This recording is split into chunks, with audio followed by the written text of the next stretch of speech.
The Pacific Nations Cup kicks off this weekend, minus the defending champions Samoa, who are playing in the quadrangular tournament in South Africa. But in a new, expanded format of the competition, the United States and Canada will be joining Tonga, Fiji and the Asian Five Nations champions, Japan. For their coach, Eddie Jones, the tournament will be a measure of his side's progress since he took charge 12 months ago. For us, we're going to play against bigger physical teams. That's what we need to play against. And the four teams that we're playing against are all big and they're all physical. You know, you've got the North Americans are all big guys. You know, the USA have got all ex-gridiron players. The Canada traditionally had a big forward pack, and we know Tonga and Fiji physically and athletically they're some of the most gifted teams in the world. So, you know, that's the sort of opposition we need to play against consistently. We've got 6 tests in 5 weeks, which is a pretty big ask, but a good one for us because we've got to get used to playing those sort of schedules. And, you know, if we're lucky enough to qualify for the World Cup, we'll have a similar sort of schedule.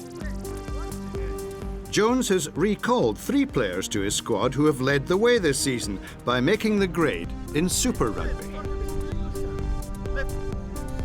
What's been a fantastic development for us this year is having 3 boys playing in the Super Rugby competition. Fumi Tanaka at the Highlanders, Michael Leach at the Chiefs and Shota Horrier at the Rebels has really raised the profile of rugby in Japan. It's given young kids now a dream of playing international at the highest level. So, you know, all of that's really helping. And, you know, over the next 5 or 6 years and culminating in the World Cup in 2019, you know, we're hopeful that Japan will have a rugby community that is a lot stronger than it is now.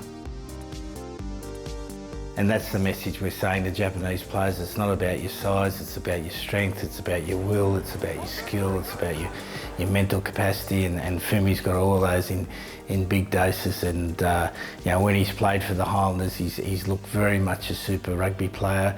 You know, and the other boy at the Rebels, Shota Horrier, hasn't had much time, but he's as equally a good player. Jones has a thorough knowledge of the game in Japan.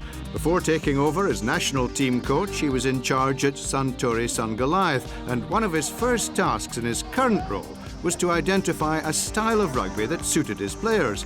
So, has he found it? To beat sides that are bigger and better than us, we're going to have to play differently. We're going to have to pass the ball, we're going to have to be in a situation where they got 3 defenders, we got 4 attackers. You know, that's what we're working at all the time. So I think we're moving along in that direction. Obviously, when you're playing a high school game, it takes time, and when you've got a national team, you've only got them about 100, 120 days a year. So we've moved along nicely in the second year, but we've still got a hell of a long way to go. Following the PNC, Japan host Wales for a 2-test series. Despite losing a large number of players to the Lions, Wales are the Six Nations champions, and it's a daunting task for the home side. The only country that's really done what we're trying to do, go from outside the top 10 to be in the top 10, has been Argentina, and the growth of their side over 8 to 10 years coincided with, you know, probably 10% of their players playing overseas to probably 80 to 90% of their players playing in the French league or the English league, and you just need your players playing at the highest level. So we've got 3 this year. Hopefully we can get another couple next year, and then it continues to grow. Jones and George Smith have shared an enduring relationship over the years. Could there be one final chapter in the flanker's distinguished career? He's 32, he's come back, he's by far the best open side flanker in the Australian super teams, and probably close to one in the competition. He has that experience. You can see, you know, if he wasn't there with the Brumbies, they probably wouldn't be where they are today, and I'm sure he's going to add that to the Australian side. And for young guys like Hooper and Gill to experience preparing and playing, or potentially playing alongside him, is an experience that's going to hold them in good stead for the rest of their rugby careers. And what of the Lions series?